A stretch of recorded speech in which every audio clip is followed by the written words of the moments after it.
The situation in the ruling party ZANU-PF panguva ino yava kutotyisa.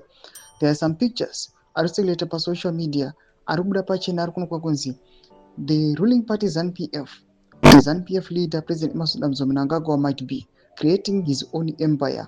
Azvipere musho we have seen recently kuti akazviti is the Munhumutapa, and panguva inoi ne evidence iri kuprovide uchionekwa kunzi some of his children, especially his sons, varikuiswa pama most influential governmental posts.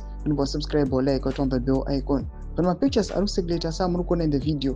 Tukona yendo ye presidential anti 2030 post my pictures amurukona bdanyura chiti.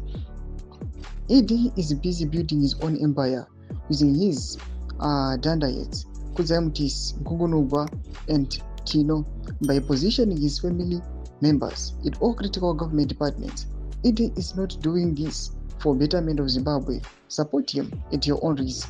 No to Munhumutapa Kingdom. Thomas Konobdani Kopangwa ino the task force ira against 2030.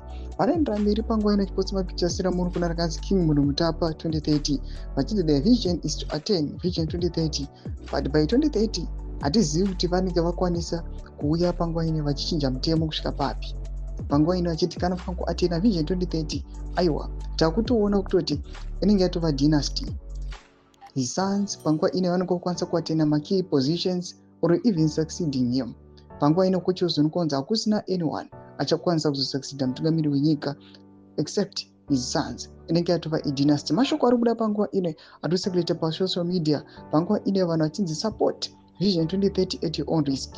Noda kuti this vision ainei nechekudevelopa our own country. Sezviri kuya zviarticulatwa avo navakomana task force ira against 2030 vanoprovida ma-images seamuri kuona in the video vachiti this is the full evidence. In the next video we are going to show you some documents arikubuda panguva ino achilikisiwa arikuonekwa kunzi aiwa this vision 2030 chitori chinhu chiri kutorwa serious nacho. Don't forget to subscribe or like or turn the bell icon.